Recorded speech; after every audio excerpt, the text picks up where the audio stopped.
Pablo Escobar's custom-built prison was insane. Not because of what was inside it, but because of how it came to exist in the first place. Somewhere in the mountains above Medellin, the Colombian government built a facility for one of the most dangerous criminals on earth, and the man being imprisoned had more say in its design than the state did. The guards who worked there didn't call it a prison. Neither did the Colombian public.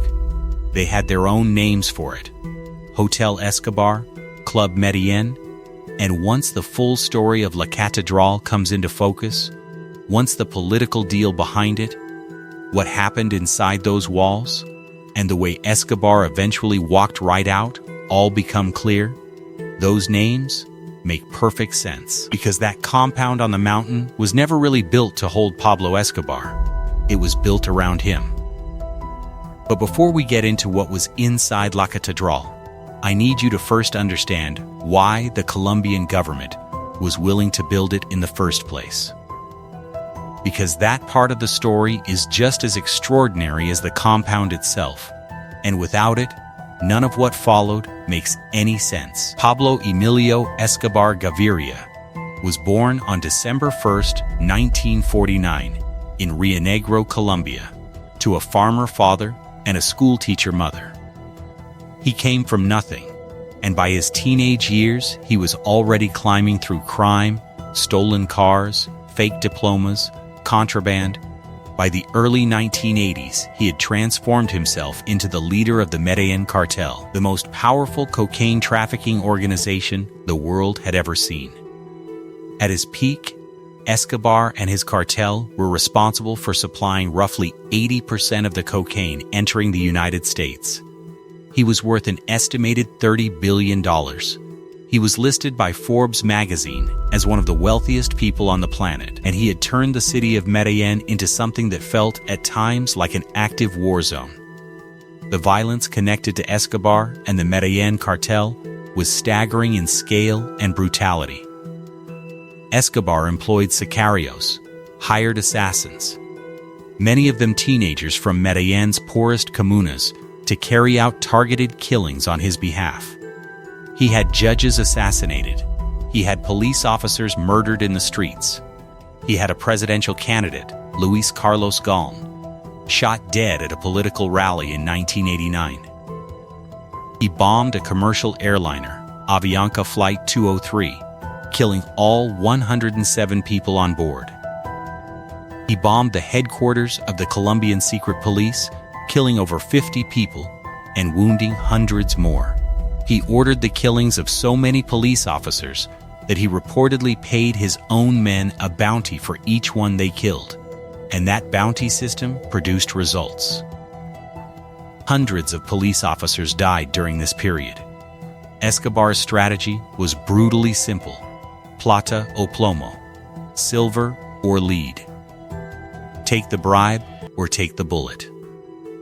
And the strategy worked. It corrupted judges, politicians, military commanders, and law enforcement figures at every level of Colombian society. By the early 1990s, the Colombian government under President Sar Gaviria was facing a situation that had no clean solution. The extradition of Colombian nationals to the United States had become one of the most explosive political questions in the country. Escobar hated extradition above all else. He feared being tried in an American federal court more than almost anything. He understood that in Colombia, his money and his threats could reach almost anyone. In a United States federal prison, that leverage largely disappeared. So Escobar had spent years waging a campaign to abolish extradition in Colombia, bribing politicians, threatening judges, killing anyone who got in the way. And in 1991, when Colombia was drafting a new constitution, extradition of Colombian citizens to the United States was banned. Many observers at the time suspected that Escobar had used money and intimidation to influence members of the Constituent Assembly into passing that provision. Whether or not that was proven, the result was clear. When the new Colombian Constitution of 1991 took effect, extradition was prohibited. That change created the opening for a deal. Escobar was willing to surrender. He was willing to serve a prison sentence in Colombia. He was willing to stop the bombings, stop the assassinations, publicly declare an end to the violence that had terrorized the country. In exchange, he had two core demands. First, no extradition. Second, he would serve his sentence in Colombia, in a facility that met his own specifications. The Colombian government, desperate to reduce the carnage and facing enormous domestic and international pressure, accepted. Escobar surrendered on June 19, 1991. He was transported by helicopter that same day to his newly constructed prison. And that is where the story of La Catedral really begins. The location Escobar chose tells you everything about how he understood the arrangement. He selected a hillside above the municipality of Envigado, looking out over the Medellin Valley. The elevation was extraordinary. The compound sat high enough that from its vantage point, you could observe movement across a significant portion of the city below. Escobar reportedly kept telescopes on the grounds for exactly that purpose. If anyone was coming for him, he wanted to see them first. The steep mountain terrain made it extraordinarily difficult to approach by land without being noticed. And at that altitude, the valley regularly filled with heavy fog, a natural blind spot that made aerial surveillance and air raids against the compound nearly impossible. And the Colombian military, as part of the surrender arrangement, was restricted from approaching within a designated distance of the compound. The exclusion zone meant that even if authorities had wanted to conduct a surprise inspection, they were legally constrained from simply showing up. Escobar had effectively designed a security perimeter before a single wall had been built. And now here's where it gets interesting. 'Cause what Escobar actually built on that hillside is the kind of thing that sounds like fiction until you look at the photographs, read the accounts, and understand that every detail has been confirmed by journalists, government investigators, and eventually by the Colombian authorities who entered the compound after his escape. La Catedral was not a prison. It was a compound, a private estate, a fortress that happened to have a warden's house and 7 guard towers attached to it. The compound contained comfortable bedrooms designed around Escobar's personal preferences rather than the standard cells you'd find in any legitimate correctional facility. His personal suite, according to multiple accounts, featured a rotating bed. Not a cot, not a bunk. A rotating bed in a jacuzzi-equipped room inside a facility the Colombian government had officially classified as a maximum security prison. There was a bar, a billiards room, a sauna, a gym, a discotheque, a waterfall on the property. The compound had a full-size football pitch where Escobar organized matches, invited professional players down from Medellin, and spent his afternoons in exactly the way he wanted. The football field became, in many ways, the defining symbol of what La Catedral represented. 'Cause there is almost nothing more vivid in capturing the absurdity of the arrangement than a powerful drug lord hosting a football game inside his prison, while the government assured the public that he was safely behind bars. There was also a dollhouse inside the compound, a detail that has fascinated historians and journalists ever since it came to light. The dollhouse was there for his daughter when she visited, and she visited often, along with Escobar's wife, family members, associates, and, according to numerous reports, sex workers brought in from the city below. The compound operated more like a private residence with a guest policy than like any recognizable form of incarceration. Food was reportedly brought in from restaurants in Medellin. Escobar ate well. He received guests on his own schedule. He set the rules for who came and went.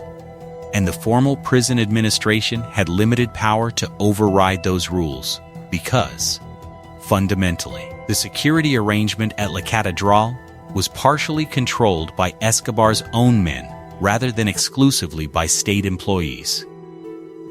Some accounts estimate that over 300 unauthorized visitors passed through the compound during the 13 months Escobar lived there. Now listen closely, cuz what I'm going to say next brings everything together. The most important thing about La Catedral wasn't the football pitch. It wasn't the rotating bed or the jacuzzi or the waterfall. The most important thing was the communications infrastructure. La Catedral was equipped with telephone lines, fax machines, radio transmitters, and cell phones. And those communication systems meant that Escobar's physical location inside a prison compound did not significantly interrupt his ability to run a billion-dollar criminal organization. Instructions moved in and out. Information flowed. Decisions were made. The Medellin cartel continued to operate while its leader was technically serving a prison sentence. The Colombian government had publicly declared Escobar's surrender a victory. President Gaviria's administration had presented the arrangement as a historic achievement. The most dangerous man in Colombia, finally behind bars. What the government could not easily explain was how a man who was supposedly locked away was apparently able to continue making decisions that affected criminal operations across Colombia and beyond. Here's something no one actually talks about when they discuss La Catedral in casual conversation. The communications weren't just a convenience for Escobar. They were the entire point. The luxury was real, and the luxury mattered to him, but Escobar had not surrendered to rest. He had surrendered to survive extradition and to buy himself a situation in which he retained power. The communication systems were the mechanism through which that power flowed. The bars on the windows and the guard towers outside were theater. The phones and the radio transmitters were the actual prison business. The arrangement allowed him to project control, while the government projected the appearance of having contained him. The nickname Hotel Escobar didn't arise from journalists or foreign observers. It came from Colombians themselves, from a public that watched the news coverage and drew the obvious conclusions. Club Medellin was another one, and those nicknames were genuinely damaging to the Gaviria administration, because they captured in 2 words what the opposition had been arguing for months: that the government hadn't imprisoned one of its most dangerous criminals. It had housed him. The symbolic contradiction was severe. The Colombian state had fought a bloody, brutal, exhausting campaign against Escobar and the Medellin cartel for years.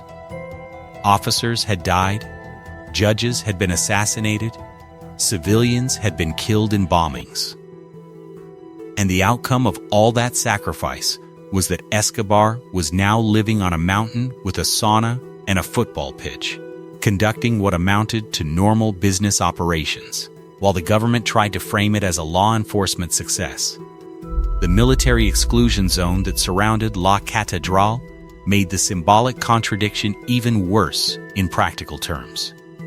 Colombian armed forces were not permitted to approach within a certain distance of the compound as part of the surrender arrangement. This created an extraordinary situation where the government's ability to monitor, inspect, or exercise any meaningful oversight over the facility was deliberately constrained by the same agreement that had supposedly put Escobar in custody. If you take the time and do your homework, you can find out that the arrangement meant formal prison inspections could not be conducted with the kind of authority they would carry in a normal correctional setting.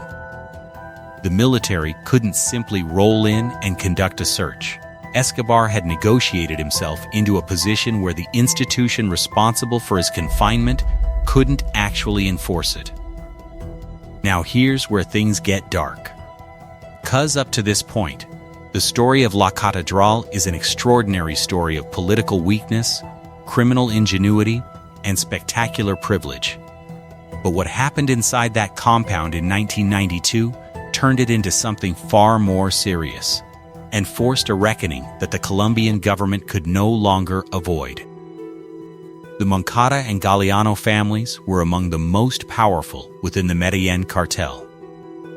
Fernando Galeano and Gerardo Moncada, known as Kiko, were senior figures who had taken on increased operational responsibilities within the cartel, while Escobar was managing his surrender.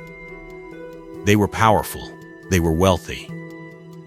And in 1992, one of Escobar's lieutenants discovered what appeared to be a cache of cash on property connected to Galeano and Moncada in Rio Negro, money that Escobar believed should have been accounted for as part of the cartel's war tax funds. Escobar concluded that his own lieutenants had been stealing from him. What followed was one of the most chilling demonstrations of what La Catedral actually was beneath its luxury surface. Escobar summoned Galeano and Moncada to the compound. They came, and they were killed there. According to historical accounts, including reports from investigators and one account sourced to the Dark Atlas, Escobar beat Galeano to death with a pool cue and had Moncada killed, dismembered, and burned on the prison grounds. These were not small figures in the organization. These were major cartel lieutenants, killed inside a facility that was supposed to be a government-controlled prison by the prisoner himself, using the prisoner's own guards. The compound wasn't just a luxury retreat. It was the headquarters of a criminal organization that still operated by its most brutal principles. And those principles included the power to execute perceived traitors. The widows of Galeano and Moncada went to the press. The story leaked. And when news of the murders reached President Gaviria's government, it created a political crisis that could not be managed with public relations. The Gaviria administration had been telling the Colombian people that Escobar was safely contained. Now the press was reporting that people had been tortured and killed inside the containment facility by the man who was supposed to be contained. The arrangement had always been difficult to defend. Now it was impossible. The government made a decision. Escobar would be transferred out of La Catedral and moved to a conventional military facility where the state could actually exercise control. It seemed straightforward, but understand what that decision meant from Escobar's perspective. He had negotiated specific conditions for his surrender. Those conditions included the nature of his confinement. Moving him to a military base in Bogotá meant stripping away every protection and privilege he had bargained for. It meant being in a facility where the government, not Escobar, controlled access and security. It meant losing the elevated compound with a panoramic view of Medellin. And Escobar found out about the transfer plans before they could be executed. On July 22, 1992, 1 year and 1 month after Escobar had moved into La Catedral, the Colombian Vice Minister of Justice, Eduardo Mendoza, arrived at the compound to inform Escobar of the transfer. Escobar's response was immediate and violent. He took Mendoza and another government official hostage. When news reached Colombian authorities that their representatives were being held inside the compound, President Gaviria ordered the Colombian National Army to surround La Catedral. A firefight broke out between military forces and Escobar's guards. In the chaos and confusion, in the middle of an armed confrontation between state forces and private cartel security, on the grounds of an official government prison, Pablo Escobar walked out. He used an escape route that, according to investigators and historical accounts, had been built into the facility's design during its original construction. He had planned for this. The prison had always had a way out. He just hadn't needed it yet. Joe Toft, a retired agent from the United States Drug Enforcement Administration, later described what happened with a precision that summarized the entire situation. "Escape is not the correct word," he said. Escobar walked out of that prison. And that description captures exactly what La Catedral had been all along, a place where Escobar was comfortable enough to stay and powerful enough to leave. The Colombian government launched a manhunt immediately, but the damage was done. The man they had presented to the country as safely imprisoned had just strolled off a mountain with most of his men, while the army was distracted, trying to rescue hostages. The international embarrassment was severe. Colombia turned to the United States for assistance, and the American response was significant. The United States Drug Enforcement Administration had already been involved in tracking Escobar for years. Now, with the escape creating both a political and security crisis, American support intensified. Delta Force operatives joined the Colombian National Police's newly formed search block just 4 days after the escape. On July 26, 1992, the search block was a specialized 600-man unit commanded by Colonel Hugo Martinez, trained partly by American advisors and dedicated exclusively to finding Pablo Escobar. The CIA provided intelligence. Surveillance technology was deployed. The full weight of a joint Colombian-American operation was brought to bear on locating one man. But finding Escobar would take 16 months. And during those 16 months, the violence that his surrender had briefly suppressed returned with brutal intensity. Escobar reportedly paid bounties to his sicarios for every search block member they killed, and over 600 police officers were reported dead during the manhunt period.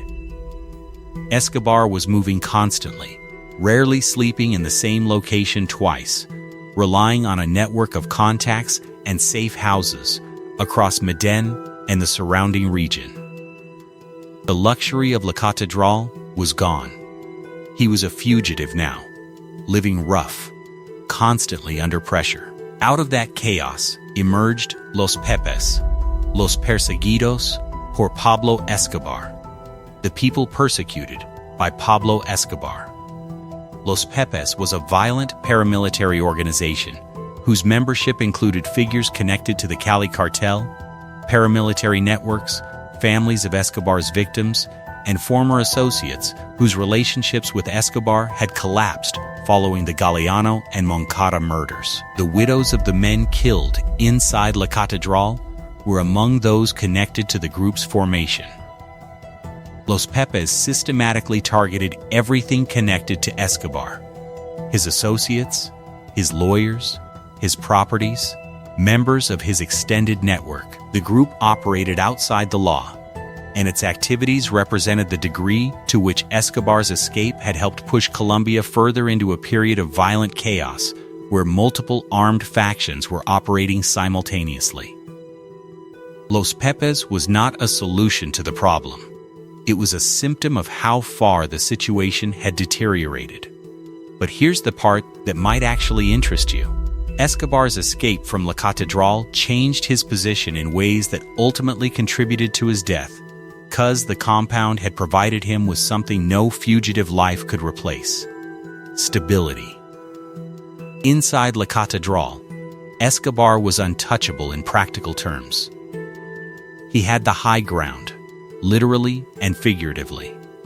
He had his own security. He had communications. He had political arrangements that constrained the government's ability to move against him. As a fugitive, all of that disappeared. He was now trying to survive on the same streets he had once controlled, and the pressure was constant and accumulating. By late 1993, authorities were closing in. The search block had developed techniques for tracing communications, identifying Escobar's location through the signals from his phone calls and radio transmissions. Escobar had maintained communication with his family throughout the manhunt, and those communications ultimately gave him away.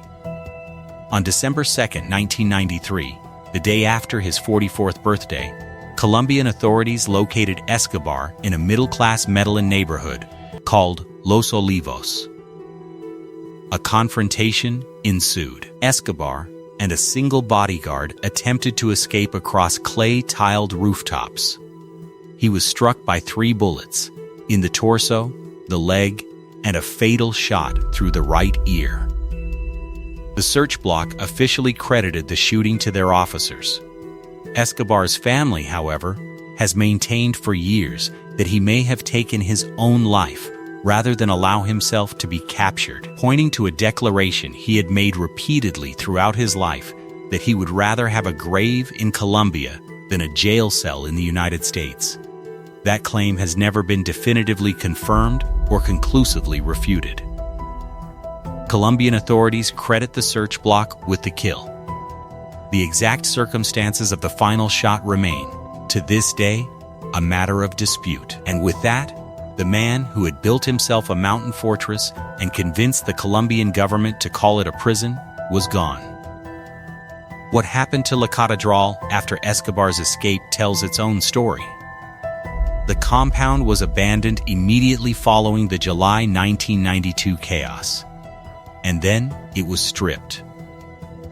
The mythology surrounding Escobar, the persistent belief that he had hidden enormous amounts of cash in properties and compounds throughout the Medellin region, brought treasure hunters to La Catedral.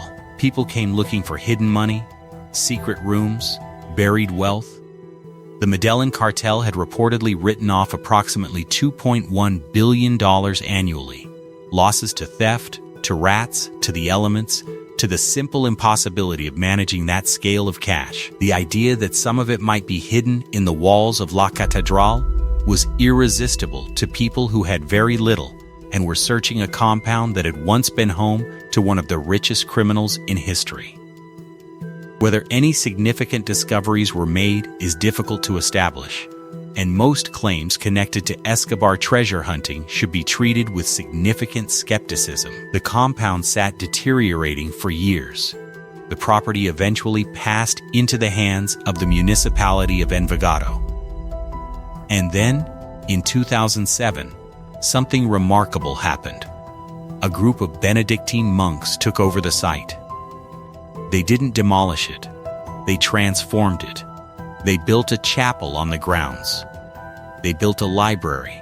They built living quarters and accommodation for elderly and impoverished people from Envigado. The city ceded the entire land to the monks, and they built what is essentially a place of care and remembrance where a private criminal fortress once stood. There is a memorial at the site honoring the victims of the violence associated with Pablo Escobar and the Medellin cartel. The compound that was designed around one man's comfort now serves communities of people who never had comfort to begin with. That transformation is worth sitting with for a moment, 'cause it represents something real about what La Catedral became in the public consciousness. Not just a story about criminal privilege, but a story about the human cost that made that privilege possible. And it raises a question that no one has a clean answer to. What does it mean to memorialize a place like this? The monks who took over La Catedral chose not to erase it. They chose to build over it, to layer new purpose on top of the old one. The chapel doesn't pretend the discotheque wasn't there. The memorial doesn't pretend the killings didn't happen on those same grounds. The transformation is an acknowledgement that some histories can't be demolished. They can only be answered. Every amenity inside La Catedral, every luxury, every piece of communications equipment, every comfortable room was paid for with money extracted from an industry built on addiction, corruption, assassination, and fear. The football pitch where Escobar organized matches while technically incarcerated was built in a country where his organization had killed hundreds of police officers and blown up airplanes full of civilians. The rotating bed sat in a country where families were burying judges who had tried to enforce the law. Now, about the title. The $10 million figure attached to La Catedral is widely repeated online and in popular accounts of the compound. Some sources put the construction cost even higher, $25 million or more. The truth is that exact historical construction costs for La Catedral are difficult to verify with precision. There is no documented invoice, no official government audit, no single verified number that has been established through rigorous historical accounting. What one account from a tour of the site notes is interesting, that Colombian taxpayers, not Escobar himself, may have funded significant portions of the construction, that the government, in its desperation to end the violence, was prepared to cover costs as part of making the deal work. Whether that's accurate in full or in part is something historians continue to debate. What is not in dispute is that the compound was extraordinary in scale, that it was designed around the preferences of a man who was supposed to be a prisoner, and that the political value of the arrangement to Escobar was worth far more than any construction budget. 'Cause here's the thing, the true cost of La Catedral was never measured in construction dollars. It was measured in what the Colombian government gave away when it agreed to let a criminal leader set the terms of his own imprisonment. The government surrendered the most fundamental principle of incarceration, that the state, not the prisoner, determines the conditions of confinement. Every other detail flows from that single concession. Once you've agreed that the prisoner can choose the location, control part of the security, limit military access, and maintain communications with the outside world, the football pitch and the jacuzzi are almost beside the point. The structural collapse came first. The luxury was just what Escobar chose to build on top of it. Think about what each feature of La Catedral actually represented beyond its physical function. The football pitch wasn't just a place to play football. It was a demonstration that Escobar could invite whoever he wanted, conduct whatever business he wanted, and use prison grounds as social and professional space, that the formal boundaries of incarceration simply did not apply to him. The communications equipment wasn't just a convenience. It was the mechanism through which the cartel continued operating while the world was told its leader had been neutralized. The elevated location above Medellin wasn't just a scenic choice. It was a strategic position that gave Escobar advance warning of any approach, that made him harder to surveil, and that placed him literally above the city he had spent years treating as his domain. The military exclusion zone wasn't just a legal arrangement. It was an admission that the state had negotiated away its own authority before the first prisoner walked through the door. And then there were the private rooms, the personal suite, the rotating bed, the jacuzzi. Those details matter, not because luxury is inherently criminal, but because in the context of a prison, luxury represents power. It represents the ability of one individual to impose their preferences on an institution designed to restrict exactly that kind of personal expression. Every comfortable room in La Catedral was a reminder that the man sleeping in it had not truly surrendered anything. La Catedral changed how many people thought about Escobar, but perhaps not in the way he would have preferred. The compound allowed him to project an image of continued power, that even in custody he remained in control, that the state couldn't truly touch him. And in the short term, that image was accurate. But it also revealed, publicly and embarrassingly, the extent to which the Colombian government had compromised the rule of law in order to buy temporary peace. The critics who called it Hotel Escobar and Club Medellin weren't wrong. And the political damage those nicknames inflicted on the Gaviria administration was real and lasting. La Catedral has been examined in documentaries, in books, in the Netflix series Narcos, and in countless journalistic investigations. It has become one of the most widely known examples of criminal privilege in modern history, not because it was the most violent moment in Escobar's story, but because it was the most absurd. The absurdity is what makes it stick. We expect criminal leaders to be violent. What we don't expect is for a government to build them a compound with a waterfall and call it a prison. The phrase Hotel Escobar captures the comedy of the arrangement. But that comedy can obscure the suffering that was the reason for the arrangement in the first place. The Colombian government didn't build La Catedral because it was naive. It built it because Escobar had killed enough people, bombed enough buildings, and terrorized enough communities that the government concluded a deal, any deal, was better than continued violence. That tension between short-term peace and long-term control is what makes La Catedral relevant far beyond the specific history of 1990s Colombia. Governments sometimes negotiate with powerful armed groups, criminal organizations, or political actors during periods of extreme instability. And those negotiations sometimes require concessions that sacrifice institutional principle for immediate calm. The Colombian government's calculation wasn't irrational given what it was facing. The violence had been extraordinary. The public wanted relief. The deal with Escobar delivered that relief, at least temporarily. But the conditions of La Catedral meant that the relief came at the cost of state authority, of the basic proposition that a government controls its prisons, not the other way around. And once that authority was surrendered in the negotiation, it became very difficult to reclaim it without triggering exactly the kind of confrontation the deal was supposed to prevent. The July 1992 crisis proved that. The government's attempt to reassert control by transferring Escobar to a real facility ended with hostages, a firefight, and one of the most humiliating prison escapes in modern history. Let's walk through the whole arc one more time, 'cause seen chronologically, what La Catedral represents becomes even clearer. Escobar spent the 1980s building the most powerful drug trafficking organization the world had seen, accumulating wealth that made him one of the richest humans on earth, and waging a campaign of violence against the Colombian state that killed thousands of people and corrupted institutions at every level. He was simultaneously beloved by some Medellin residents for philanthropic projects, roads, housing, sports facilities, and feared by virtually everyone else.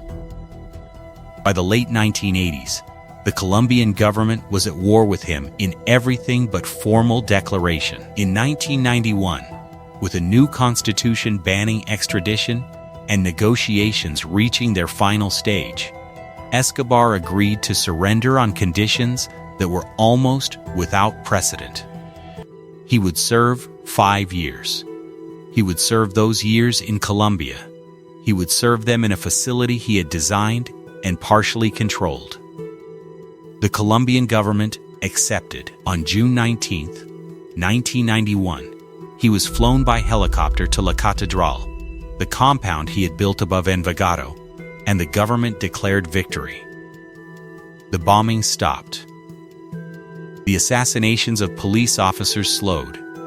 The immediate, acute violence of the cartel war reduced in intensity. In the short term, the deal worked. But inside La Catedral, Escobar wasn't resting. He was running his organization, meeting with associates, making decisions, and projecting power from an elevated fortress that the military wasn't allowed to approach. He received hundreds of unauthorized visitors. He hosted football games. He ate restaurant food. He slept in a private suite with a rotating bed. And in 1992, he had 2 of his own lieutenants brought to that compound, tortured and killed, and their remains burned on the grounds. The same facility where the government had told the public a dangerous criminal was safely contained had become the scene of cartel executions. When news of the Galeano and Moncada killings became public, President Gaviria had no real option. He ordered the transfer. His officials arrived on July 22, 1992, and were taken hostage. The army surrounded the compound. A firefight broke out, and Escobar simply left through an escape route he had designed into the facility during its construction. He had prepared for this possibility from the beginning. 16 months of manhunt followed. The search block, trained and supported by the United States. Los Pepes, operating with brutal vigilante logic against everything connected to Escobar. 600 police officers dead during the hunt. Escobar moving constantly, communicating carefully, trying to survive. And on December 2nd, 1993, one day after his 44th birthday, the search block triangulated a radio transmission Escobar had made to his son and traced it to a house in the Los Olivos neighborhood of Medellin. Escobar and a single bodyguard attempted to flee across the clay-tiled rooftops. He was struck by 3 bullets in the torso, the leg, and a fatal shot through the right ear. The king of cocaine, dead on a middle-class rooftop, far from the mountain fortress where he had briefly convinced the world that a government prison could be built around one man's preferences. After his death, La Catedral sat abandoned. Treasure hunters came. The site deteriorated. Years passed, and in 2007, Benedictine monks arrived and began a transformation that could not have been more different from the compound's original purpose. A chapel now stands where cartel operations were coordinated. A library now sits on land where Escobar hosted football matches. Elderly and impoverished residents of Envigado are cared for in buildings that once housed the private suite of one of the wealthiest and most dangerous men in history. And a memorial honoring the victims of the violence associated with Escobar's era stands on a site that was itself a product of that violence. The walls of La Catedral tell 2 very different stories. The first is about the extraordinary power Pablo Escobar possessed, the kind of power that could convince a national government to build a prison according to his specifications and then restrict its own military from approaching it. The kind of power that let a man run a $1 billion criminal organization while technically serving a prison sentence. The kind of power that let him walk out of that prison when the arrangement was no longer convenient. That story is remarkable. It is one of the most extraordinary demonstrations of criminal leverage over a state in modern history. But the second story is the one the memorial is there to tell. Behind every detail of La Catedral's luxury, behind every comfortable room, every piece of communications equipment, every visitor allowed past the gates, was a consequence paid by someone else. A judge who wouldn't take a bribe and was shot dead. A police officer killed for a bounty. A family destroyed by a bombing. A country terrorized into making a deal that no government should ever have to make. The walls of La Catedral don't just tell the story of Pablo Escobar's power. They tell the story of what that power cost and who paid the price. Not Pablo Escobar. Never Pablo Escobar. Everyone else. And the most astonishing part of the whole story isn't any individual amenity, any specific luxury, any single detail of what was inside that compound. It's that Pablo Escobar didn't just build himself a comfortable prison. He negotiated a situation in which the prison was built around him, in which the Colombian government agreed that the conditions of his imprisonment would be set by the man being imprisoned. For 13 months, one of the most dangerous criminals in modern history was technically behind bars while living by rules that looked remarkably like his own. And when those rules were finally challenged, he simply walked away. If you're watching this, drop a comment below. What do you think was the single moment where the Colombian government should have walked away from the La Catedral deal? Was it when the exclusion zone was agreed to? When the communication systems went in? Or was the whole arrangement flawed from the moment Escobar was allowed to choose his own location? Let me know what you think. And if you want more deep dives into the stories behind the most powerful criminal organizations in history, the ones the history books barely touch, you already know what to do. Subscribe, hit the notification bell, and stay locked in. Because the next one is already coming, and trust me, it hits just as hard.